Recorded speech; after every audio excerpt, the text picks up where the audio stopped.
La Oumma de YouTube, que la paix soit sur vous. Il m'est arrivé à plusieurs reprises de recevoir ce genre de questions. Au secours, mon mari souhaite prendre une deuxième femme, que faire? Je vous propose d'y répondre dans cette vidéo, alors restez avec moi. Parfois, dans la religion, il y a des sujets qu'on pense maîtriser. Par exemple, c'est connu que l'islam autorise 4 épouses pour l'homme. Néanmoins, quand on y regarde de plus près, on s'aperçoit qu'il y a plein de détails qui peuvent nous échapper et qui peuvent complètement changer la donne. Donc justement, ce qu'on va faire dans un premier temps, c'est qu'on va apporter un certain nombre d'éléments par rapport à la polygamie.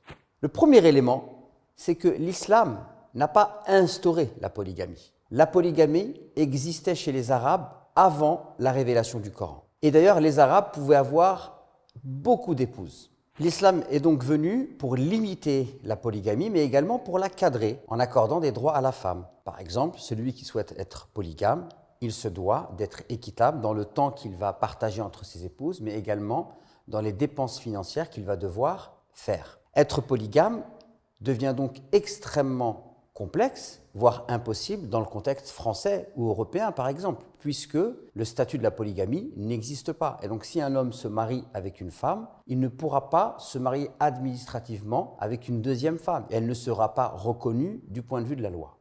Un autre point qui me paraît essentiel et souvent peu évoqué lorsqu'on parle de polygamie, c'est le fait que la polygamie a été évoquée dans la sourate Les Femmes. Et la sourate Les Femmes est une sourate qui vient pour montrer à quel point l'islam et le Coran veulent prendre soin de la femme à une époque où la femme n'était pas considérée à sa juste valeur. Je rappelle que pour les Arabes, la femme était un être secondaire, un être qu'ils pouvaient dominer. D'ailleurs, ils considéraient que la femme était leur propriété. Donc, lorsque l'on fait une analyse des versets qui abordent la polygamie dans Sourate Nisa, on va s'apercevoir qu'il est question des orphelins, et notamment aussi donc des femmes veuves. Pourquoi? Parce que ces versets ont été révélés à la suite de la bataille de Uhud. Lorsqu'il y a eu la bataille de Uhud, les musulmans vont avoir des pertes. Sachant que les musulmans étaient une nouvelle population à Médine, que les musulmans étaient polygames, donc s'il y avait des décès parmi les guerriers musulmans, un nombre de femmes important allait se retrouver veuves et on allait avoir, par la même occasion, un nombre important d'orphelins. Et c'est dans ce cadre-là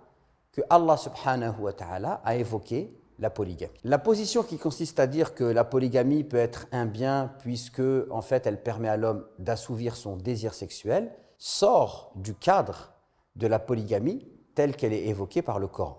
De là, certains savants musulmans ont évoqué une typologie de la polygamie.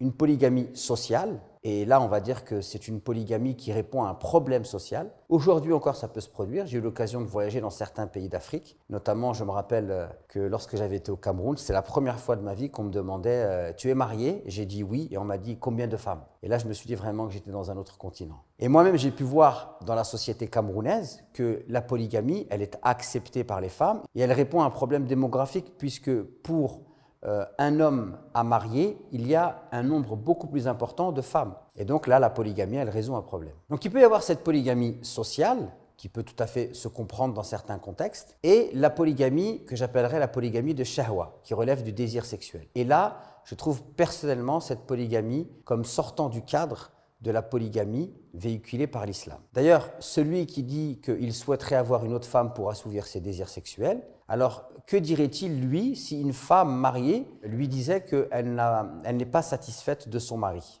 Donc, le désir sexuel, c'est quand même quelque chose qu'on doit apprendre à canaliser, à assouvir dans le halal, mais aussi à dompter. L'homme ne doit pas se laisser guider par son désir sexuel.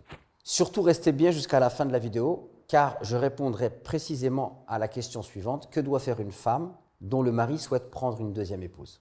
Il y a un autre élément qui me paraît important à souligner, c'est un hadith authentique rapporté par Al-Bukhari et Muslim, dans lequel on nous dit que le prophète Mohammed sallallahu alayhi wa sallam a refusé la polygamie pour sa fille Fatima radiyallahu anha. Alors, certains ont dit qu'il a refusé la polygamie pour sa fille parce que Ali ibn Abi Talib allait épouser l'une des filles de Abu Jahl et il ne voulait pas que la fille d'un polythéiste soit avec la fille d'un prophète. Mais néanmoins, c'est une interprétation qui peut se discuter, mais le résultat et la finalité de tout ça, c'est que malgré tout, le prophète a refusé la polygamie pour sa fille. Et même certains savants ont dit qu'il y a une posture psychologique ici, c'est-à-dire que le cœur du prophète ne voulait pas la polygamie pour sa fille Fatima. D'ailleurs, Ali ibn Abi Talib deviendra polygame, mais après la mort de sa femme Fatima radiyallahu anha. Mais du vivant de Fatima, il ne sera jamais polygame. On peut rajouter aussi un autre élément, le fait que le prophète alayhi salam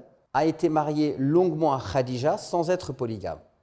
Et lorsqu'il deviendra polygame, il le deviendra pour des raisons politiques. Les mariages du prophète alayhi salam dans une société tribale permettaient un jeu d'alliance qui pouvait permettre aux musulmans de pacifier la péninsule arabique.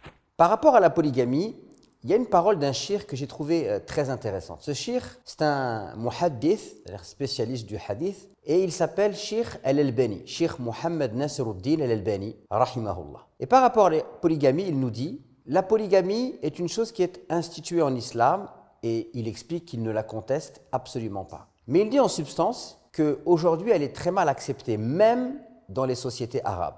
Je rappelle que Sheikh al-Albani, rahmatullahi alayhi, a vécu une partie de sa vie en Jordanie. Et il dit donc que la polygamie n'est pas une chose qui est acceptée dans les sociétés arabes. Et il se peut qu'une personne souhaite la polygamie, mais en devenant polygame, il va avoir des problèmes avec sa première femme, avec la famille de sa première femme, et peut-être même avec les gens de sa propre famille. Et il dit qu'il invite toutes les personnes à chercher à se contenter d'une seule femme. Et il dit que ceux qui souhaiteraient être polygames en prétendant faire revivre une sunna du prophète alayhi salam ressemblerait alors à des personnes qui, pour construire un palais, détruisent un pays. Et moi, pour ma part, lorsque j'étais au Maroc, on avait un enseignant et je me rappelle qu'il avait conseillé un frère qui souhaitait être polygame et qui avait des problèmes avec sa première femme. Il lui a dit « Écoute mon fils, au lieu de réfléchir uniquement à cette question à travers le prisme de « j'ai le droit ou je n'ai pas le droit », il lui dit « Tu sais très bien que pour Allah subhanahu wa ta'ala, eh bien le meilleur comportement que tu dois avoir, c'est vis-à-vis des gens qui sont les plus proches de toi. » Et lui dit, tu sais également qu'Allah subhanahu wa ta'ala accorde énormément d'importance au fait que tu préserves le cœur des gens que tu aimes. Tu ne casses pas le cœur des gens, que tu ne leur crées pas du souci ou du chagrin. Et il lui dit, le fait que tu deviennes polygame va créer du chagrin et du souci à ta première femme, à la mère de tes enfants. Il dit le simple fait que tu réfléchisses à cela doit te permettre de t'abstenir de devenir polygame. Donc j'invite tous mes jeunes frères qui souhaiteraient être polygames pour de mauvaises raisons à considérer le fait qu'en devenant polygame, ils risquent de créer du tort et du chagrin à leurs femmes, voire à leurs enfants, voire même à leur famille et à leur belle famille. Et en prenant en considération cela, eh bien, ils pourraient peut-être revoir leur projet. Passons maintenant à cette fameuse question. Vous êtes une femme et votre mari vous annonce qu'il a envie de prendre une deuxième épouse. Que faire? Premièrement, et là je vais m'adresser à toutes les sœurs qui ne sont pas encore mariées, sachez que vous pouvez émettre la condition suivante lorsque on souhaite vous épouser. Vous dites à votre futur mari, voilà, moi je veux que tu t'engages à ne pas prendre une deuxième femme.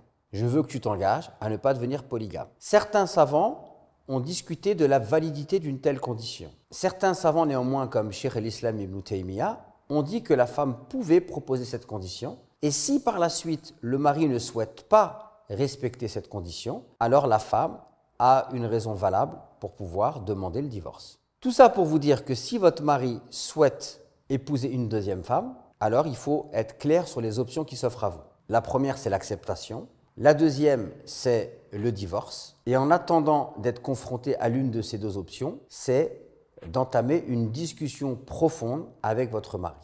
Si jamais vous êtes dans ce genre de situation, je vous invite à faire intervenir une tierce personne de votre famille ou de la famille de votre conjoint, une personne sage ou même une personne qui est en dehors du cadre familial mais qui peut maîtriser ces questions, qui peut amener un débat serein autour de cette question et qui peut amener votre mari à prendre la mesure d'une telle décision. Je rappelle que pour que la polygamie soit possible, il faut qu'il y ait une égalité des traitements entre les épouses et que à partir du moment où d'un point de vue administratif, il n'est pas possible d'accorder un statut à la deuxième femme, cela remet en cause fortement la possibilité de la polygamie dans le contexte français.